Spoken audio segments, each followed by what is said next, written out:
कैसे हैं आप लोग सभी के सभी। एक बार फिर से आप सभी का स्वागत है आपके अपने YouTube चैनल विजन बैंकिंग पे। उम्मीद है सभी अपने घर में सेफ होंगे, सुरक्षित होंगे और आप सभी की तैयारी बहुत ही शानदार तरीके से चल रही होगी। SBI PO 2022 जो 2022 का एकमात्र आपका प्रीलिम्स का एग्जाम बचा हुआ बैंकिंग एग्जाम के सेक्टर में, वो आपका SBI PO 2022 का है, जो कि आपको मिड दिसंबर तक आपको इसके एग्जाम होते हुए नजर आ रहे होंगे। अभी बहुत सारे बच्चों का SBI क्लर्क कंप्लीट हो चुका है, कुछ बच्चों का 25 को पेपर है, तो उनको पहले अपना फोकस SBI क्लर्क पे रखना है। आफ्टर गिविंग द एग्जामिनेशन आप इधर भी फोकस कर सकते हो, ठीक है, जिनका पेपर अपकमिंग है। 26 को कुछ बच्चों का IBPS PO को भी है, तो अभी आप PO IBPS PO मेंस के लिए तैयारी करो। जिनका IBPS PO मेंस नहीं है, जिनका SBI क्लर्क हो चुका है, वो सभी बच्चे अब SBI PO पे फोकस कर जाए। मैं इसलिए बोलता हूँ SBI PO क्योंकि अभी आपके मन में एक चीज तो हमेशा चलता है कि मैं तो बैंकिंग एग्जाम की तैयारी कर रहा हूँ ना। बिल्कुल, बैंकिंग एग्जाम में होता क्या, टॉपिक सिमिलर होते हैं, चाहे वो पीओ की बात करो क्लर्क की बात करो, लेकिन माइंडसेट दोनों का अलग अलग होता है। जब आप क्लर्क का पेपर लगा रहे थे तो आपका माइंडसेट था कि 35 एक्यूरेसी के साथ बनाना है, लेकिन बैंकिंग एग्जाम के मेन पीओ प्रीलिम्स की बात करो तो आपको 35 बनाने की जरूरत नहीं होती है। और 35 आप अगर चाहोगे 1 महीने 2 महीने या 3 महीने की तैयारी करके पीओ प्रीलिम्स में बना लोगे तो वो भी पॉसिबल नहीं है, आपको उसमें बहुत ज्यादा मेहनत करने की जरूरत होती है। तो अभी एक अच्छा खासा स्कोर कैसे लाया जा सकता है, 25 प्लस या 30 के आसपास, 30 भी अगर आ जाए तो मोर देन सफिशिएंट है, बाकी के पेपर से अपन कवर कर सकते हैं। तो इस सेशन में कंप्लीटली आपके साथ डिस्कस करेंगे कि how to score good marks in quantitative aptitude. केवल क्वांट के बारे में डिस्कस करोगे, इंडिविजुअल में अलग अलग करके आपको सेक्शन वाइज स्ट्रेटेजी बता दूंगा। आज क्वांट का बता रहा हूँ, कल हो सकता है रीजनिंग या इंग्लिश में से आ जाए, नेक्स्ट डे आपका रीजनिंग का बता दूंगा, ठीक है। साथ साथ जो स्ट्रेटेजी मैं बता रहा हूँ इंडिविजुअल टॉपिक्स में, जैसे भी क्वांट का बता रहा हूँ, तो इसको किस तरीके से एग्जाम में इंप्लीमेंट करना है, इसको किस तरीके से आपको मॉक में इंप्लीमेंट करना है, एक लाइव मॉक लगा के भी आपको उन सारी चीजों के बारे में डिस्कस कर रहे होंगे, उन सारी चीजों का इंप्लीमेंटेशन भी आपको बता रहे होंगे।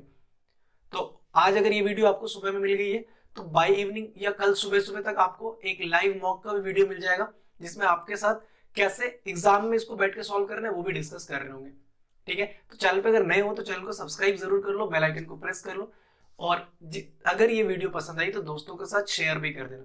साथ साथ टेलीग्राम चैनल का लिंक डिस्क्रिप्शन बॉक्स में है। आप सभी को पता है कि मैंने आपके SBI क्लर्क के लिए आपको इस तरीके की PDF शेयर करी थी टेलीग्राम पे, जिसमें आपके साथ स्पीड मैथ्स को किस तरीके से इंक्रीज करना है, कैसे अपनी स्पीड बढ़ानी, उन पे डिस्कस करें, तो उसके साथ PDF भी शेयर करा था। इसी तरीके से SBI PO के लिए भी आपके साथ यहाँ पे टारगेटेड PDF आपको शेयर की जाएंगी। वो किसी दिन हो सकता है आपको कि 10 टारगेट के लिए आपको पजल दे दिया जाए, किसी दिन DI दे दिया जाए, किसी दिन स्पीड मैथ्स को टाइमर के साथ बनाने के लिए दे दिया जाए। तो अगर टेलीग्राम चैनल से नहीं जुड़े तो टेलीग्राम चैनल से जुड़ जाइए, ठीक है। स्टार्ट करते हैं कि किस तरीके से हमें टॉपिक वाइज स्ट्रेटेजाइज करना है, कि किस तरीके से जो इंडिविजुअल टॉपिक्स आते हैं क्वांट में उसको किस तरीके से कवर करना है, ठीक है। सबसे पहले अगर पैटर्न की बात कर ले, जो पिछले 2-3 सालों में SBI PO का प्रीलिम्स का पैटर्न रहा है क्वांट के सेक्शन में, आपको अप्रोक्सीमेशन के 5 क्वेश्चन पक्की बात देखने को मिलते ही मिलते हैं, या तो नंबर सीरीज मिल जाता है या क्वाड्रेटिक इक्वेशन मिल जाता है, बट मोस्टली शिफ्ट की बात करोगे तो आपको नंबर सीरीज ही देखने को मिलता है SBI PO में। 5 नंबर के क्वेश्चन यहाँ से, दैट मीन्स जो आप अभी तक, मैं इसीलिए बार बार बोलता हूँ कि पैटर्न बिल्कुल सेम है बट माइंडसेट अलग होता है, क्योंकि अभी तक आप 20 क्वेश्चन बना रहे थे स्पीड मैथ्स में, क्लरिकल की तैयारी कर रहे थे, तो PO में सीधा सीधा आधा हो गया 10, और लेवल भी अप रहेगा, ऐसा नहीं कि वो क्लर्क का लेवल का आपको क्वेश्चन आएगा, ठीक है। तो यहाँ पे आपको 10 क्वेश्चन मिल रहे हैं स्पीड मैथ से, 10 क्वेश्चंस के आपके DI मिलेंगे, जिसमें DI में कभी bar graph, pie chart, tabular DI कुछ भी आपको दे देगा, और 5 नंबर का एक कैसलेट DI भी आपका पूछ रहे हैं, हर शिफ्ट में पूछ रहे हैं। किसी शिफ्ट में हो सकता है जो अर्थमेटिक का 10 क्वेश्चन होता है वो 10 ना हो के 12 अर्थमेटिक हो जाए, और एक छोटा सा कैसलेट देते 3 नंबर का, तो यहां से इन दोनों टॉपिक से आपके 15 नंबर और 10 नंबर का DI, तो 10, 20 और 15, 35। पहले पैटर्न जब सीखना सही था कि 35 क्वेश्चन आते हैं पैटर्न में। अब इंडिविजुअल को कैसे कैसे करना है वो एक चीज करके देखते हैं। सबसे पहले बात, आप किसी भी बैंकिंग एग्जाम की तैयारी करो, ये बात मतलब मान लो, जितनी जल्दी मानोगे वो आपके लिए बेहतर होगा, कि आपको 2 चीजें हमेशा करनी ही करनी पड़ेगी। एक, आपकी एक्यूरेसी आपको मेंटेन करना ही पड़ेगा, अटेम्प्ट बढ़ाने से कोई बेनिफिट नहीं। कोई बच्चा अगर 100 अटेम्प्ट करके आ रहा है, 50 गलत करके आ रहा है, फायदा है क्या? आपको तो ये देखना है ना कि आपके अटेम्प्ट कितने और आपकी एक्यूरेसी कितनी है, तो एक्यूरेसी आपको हमेशा मेंटेन करनी पड़ेगी। स्पीड चाहिए ही चाहिए होगा, स्पीड का मतलब स्पीड मैथ्स नहीं होता, स्पीड का मतलब आपको DI में काम आएगा, क्योंकि जो DI आएगा ना वो इजी लेवल का DI, वो क्लर्क वाला DI नहीं आएगा 2-2 नंबर वाला। एक की वैल्यू 15, 2 की 20 है, दोनों को ऐड कर दो, तीसरे से रेशियो बता दो, इस तरीके की नहीं आएगा, और यहाँ पर डेसिमल में वैल्यू दे देगा आपको। कैलकुलेटिव आएगा 38,500 आ जाएगा। इस तरीके का डीए आता है आपको। तो ये सब चीजें आपको कैलकुलेशन इधर भी ध्यान देनी। अब देखो अप्रोक्सीमेशन के 5 क्वेश्चन आते हैं नंबर सीरीज के। नंबर सीरीज और क्वाड्रेटिक मेरे को लगता है कि आपको प्रैक्टिस पे ही डिपेंड करती है कंप्लीटली। क्वाड्रेटिक अगर आपने एक बार प्रैक्टिस कर ली ना, तो चाहे पीओ की एग्जाम की तैयारी कर लो, क्लर्क की तैयारी कर लो, बराबर ही होती है। हाँ, नंबर सीरीज के कॉन्सेप्ट आपको तगड़े रखने पड़ेंगे। आपको स्पीड मैथ्स में, क्योंकि 3-3 डिजिट 4-4 डिजिट के नंबर आपको देखने को मिल सकता है, और उसमें आपको प्लस माइनस करने की चीज होती है। मान लो अगर आपको बोल दिया जाए कि 729 से मुझे 354 तक पहुंचना है, 729 से 354 तक पहुंचना है, तो आप किस तरीके से इसको डिफरेंस कैलकुलेट करते हो वो तो आपको पता, स्पीड आप डिपेंड करेगा ना, कि 354 से पहले 754 तक चले जाते हैं, 400 बढ़ा दिया, 25 ज्यादा है 25 कम करके 375 बता देते हैं। तो ये चीज आपकी कैलकुलेशन स्पीड पे ही आती है। तो कैलकुलेशन स्पीड के लिए सबसे बेहतर तरीका क्या है, आपको स्क्वायर क्यूब याद होना चाहिए। उम्मीद है याद होगा सभी को, तभी आप एसबीआईपीओ की तैयारी कर रहे हो, क्योंकि इतना कॉन्फिडेंस तभी बनेगा जब आपकी स्पीड अच्छी होगी, जब आपकी बेसिक्स स्ट्रांग है, तभी आप एसबीआईपीओ के लिए बैठ रहे हो, है ना। तो स्क्वायर क्यूब याद होगा। 20 तक का टेबल, ये मेजर चीज है, बहुत बच्चे लर्न नहीं करते, मैं बता रहा हूँ। 20 तक का टेबल लर्न होना चाहिए। नहीं तो अगर किसी नंबर को आपको 19 से मल्टीप्लाई करना होगा तो आप 9 से पहले मल्टीप्लाई करोगे, फिर 1 से करोगे और ऐड करोगे। लेकिन वही अगर किसी बच्चे को 19 का टेबल पता है तो वो 19 से 19 को मल्टीप्लाई करने में 361 0 सेकंड का टाइम में कंप्लीट कर देगा, less than a second complete कर देगा। तो कैलकुलेशन अच्छी होनी चाहिए। अब कैलकुलेशन अगर आपको लगता है कि आपने इन बेसिक चीजों को सीख लिया, तो कैसे और इंक्रीज किया जाए, किस तरीके से इसको मतलब एक अपस्किल किया जाए, कितना और हाई कर सकते हैं अपने लेवल को, तो बहुत सारे आपको एप्स मिल जाते हैं कैलकुलेशन से रिलेटेड। सर्च कर लो, बहुत सारे एप्स हैं जिसमें आप क्या करो, घर बैठे मान लो कि पढ़ाई कर ली, छोड़ दिया आपने, अपने 3 घंटे पढ़ाई करी, पजल लगाए, डीए बनाया, सब कुछ कर लिया। अब आपको 15-20 मिनट का ब्रेक चाहिए, तो आप 10 मिनट का ब्रेक ले लो। 5 मिनट में जब आप फोन चला रहे हो ना, तो उस ऐप को ओपन करो, 5 मिनट के अंदर छोटे छोटे मल्टीप्लाई कर लो। उसमें जो मल्टीप्लाई आ रहा है, आपको पूछ रहे हो 37 को 29 से मल्टीप्लाई करना है। तरीका क्या सर, 37 को 3 से मल्टीप्लाई करेंगे तो 111 आता है ना, 111 मतलब 1110 है, और एक बार ही 37 माइनस करना पड़ेगा। अगर 24 को 26 से मल्टीप्लाई करना है तो 25 का स्क्वायर -1 करना पड़ेगा। ये सारी चीजें ओरली करनी पड़ेगी आपको। अगर 32 को 38 से मल्टीप्लाई करना है तो आपको पता होना चाहिए 1216 होता है। 72 को 78 से मल्टीप्लाई करना चाहिए, आपको पता होना चाहिए 56 16 होता है। ये सारी चीजें आप तभी कर पाओगे जब आप रैंडम प्रैक्टिस कर पाओगे उस पर। और यही काम आपका डीए में भी स्पीड में काम आ रहा है, यही चीज आपका आप अर्थमेटिक में भी काम आएगा। वो बैकबोन होता है ना शरीर में, क्योंकि अगर आपकी बॉडी से बैकबोन निकाल दिया जाए तो कोई भी इंसान खड़ा नहीं हो पाएगा, है ना। आप समझते हो इस बात को। तो ये बैकबोन है वो, जिस दिन वो बन गया ना सही से, शरीर में कितनी भी प्रॉब्लम होगी आप खड़े तो रहोगे, एटलीस्ट ये पता है। तो जिस दिन आपकी ये कैलकुलेशन स्पीड सही हो जाएगी, उस दिन आप क्वांट में अपने आप को कहीं ना कहीं खड़े तो जरूर पाओगे कि मेरा इतना तो बन रहा है। तो सबसे पहले इसको स्ट्रॉन्ग करो, ये सब सेकेंडरी चीजें हैं, ये प्राइमरी है। अगर प्राइमरी नहीं होगा तो सेकेंडरी नहीं बनेगा। मैं आपको बता रहा हूं ना, मैं आपके साथ लाइव मॉक करके दिखाऊंगा, उसमें देख रहे हैं स्पीड में मैटर क्या करता है। एट द एंड आपकी कैलकुलेशन स्पीड ही आपकी स्पीड कम या ज्यादा करनी होती है, क्योंकि एट द एंड अर्थमेटिक में भी आपको मल्टीप्लाई या प्लस माइनस ही करना है ना, कॉन्सेप्ट समझने के बाद। इसके लिए समझिए कहां से करना है। नंबर सीरीज क्वाड्रेटिक इक्वेशन मैंने बताया, अगर आप चाहते हो तो मैं एक वीडियो इंडिविजुअल नंबर सीरीज का क्वाड्रेटिक का जितने भी कॉन्सेप्ट है, जितने भी पैटर्न क्वाड्रेटिक है, जितने नंबर सीरीज के, उस पर एक कंप्लीट वीडियो लेके आपके साथ आ जाऊंगा। कमेंट सेक्शन में जरूर बता देना अगर आप चाहते हो ऐसा तो, ठीक है। नेक्स्ट आते हैं डीए वाले पार्ट पे। डीए आप जिस भी आपके पास कुछ मॉक टेस्ट आपने परचेस कर रखा हो, कोई सा भी मॉक टेस्ट परचेस कर रखा होगा, उसमें टॉपिक वाइज आपके पास आते हैं, उसके डीए पहले कंप्लीट करो। डीआई डुएबल होता है, डीआई के लिए 3 ही टॉपिक्स में भी जरूरी है, रेशियो, परसेंटेज, एवरेज। बट यहाँ पे क्लर्क का लेवल अलग होता है, यहाँ पे मल्टी आपके पास कैलकुलेशन ज्यादा होगी, आपको कैलकुलेट करना पड़ेगा 37.6, 24.3, 19.49, इस तरीके से वैल्यू को कैलकुलेट करके एवरेज निकालना पड़ेगा। डीए का लेवल आसान होता है, कैलकुलेशन ज्यादा होता है, मतलब कैलकुलेटिव डीए होता है एट द एंड।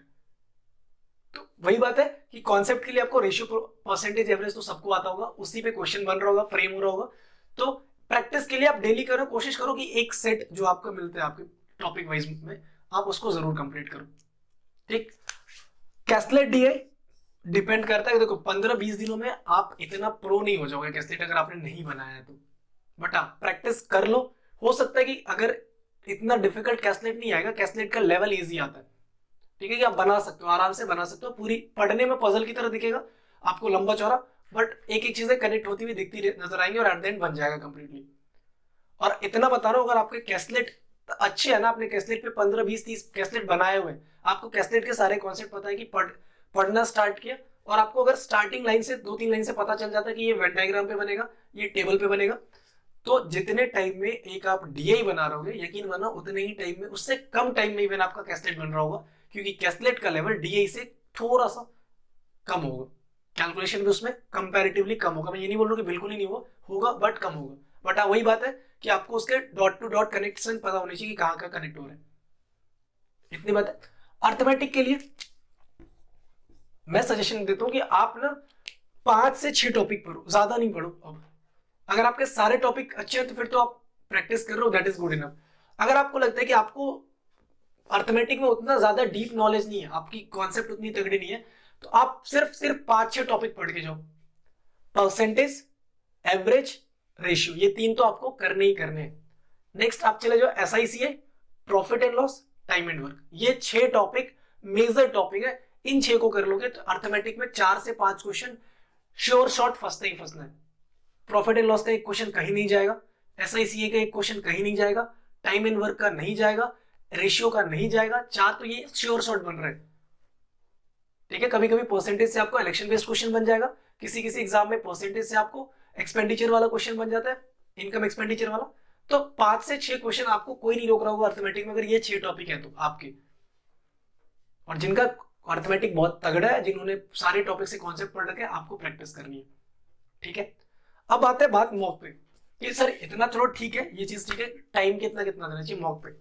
सबसे पहले आपको अभी अगले 10 दिनों तक, मतलब जब तक नवंबर आपका चल रहा है, आपको दिन में डेली मॉक लगाने की जरूरत नहीं है, अगर आप बिल्कुल स्क्रैच से तैयारी कर रहे हो तो। अगर आप बहुत पहले से तैयारी कर रहे हो, आपके कॉन्सेप्ट तगड़े हैं, आपके मतलब इंडिविजुअल कॉन्सेप्ट पढ़ने की जरूरत नहीं हो रही है, तो फिर आप करो डेली का मॉक लगाओ, गुड इनफ। बट क्योंकि इसमें ना SBI PO is not that कि आपको डेली मॉक में प्रैक्टिस स्पीड की जरूरत है, आपको स्पीड से ज्यादा एनालिसिस की जरूरत है। आप कितना एनालाइज कर पा रहे हो, चैनलाइज कर पा रहे हो, अपने डाउट्स को कैसे कवर कर पा रहे हो, जो आपके मिस्टेक्स हो रहे हैं आप उसको कैसे कर पा रहे हो, जो चीज आपकी छूट रही थी उसको आप कैसे कर पा रहे हो, that is the thing only, ठीक है। तो बेहतर मेरी तरह से सजेशन ये होगा कि आप अगले 10 दिनों तक, मतलब 30 नवंबर तक, आप ऑल्टरनेट डे पे मॉक लगाओ, साथ साथ डेली का एक सेक्शनल मॉक जरूर लगाओ। ऑल्टरनेट डे पे आपको फुल मॉक लगाना है, सेक्शनल मॉक डेली लगाना है। मैं क्यों बोल रहा हूं, आप बोलोगे सर अगर सेक्शनल मॉक लगाएंगे डेली का एक एक, आप स्क्वांट का भी लगाएंगे, रीजनिंग का भी लगाएंगे, इंग्लिश का भी लगाएंगे, तो 1 घंटा तो लगा ही रहे, तो क्यों ना फुल मॉक टेस्ट लगा ले। आपके मन में आ रहा होगा ये चीज बराबर से, ईमानदारी से बताना। अगर आपको बोल दिया जाए कि आपको 1 घंटे का मॉक लगाना है, आपको बोल दिया जाए 20 मिनट का मॉक टेस्ट लगाना है, आप किसमें ज्यादा एफिशिएंटली लगाते हो? अगर आपको बोल दिया जाए कि एक 60 मिनट का भी लगाना और 20 मिनट वाला लगा लो, दोनों में से एक ऑप्शन है आपके पास, एफिशिएंटली आप किसमें लगाओगे? 20 मिनट वाले में लगाते हो ना। तो इसीलिए छोटे छोटे टुकड़ों में ना कर दो तैयारी। एक तो फुल लगा नहीं, ऑल्टरनेट डे पे तो अगले 10 दिनों में लगा नहीं है, उसके बाद तो रेगुलर 1 या 2 भी लगाने। बट अभी तो 20, जब 10 डेज आपके पास बचे हुए, ऑल्टरनेट लगाओ, ठीक है। और उस ऑल्टरनेट के 35 क्वेश्चन आपके नोटबुक पे बनने चाहिए।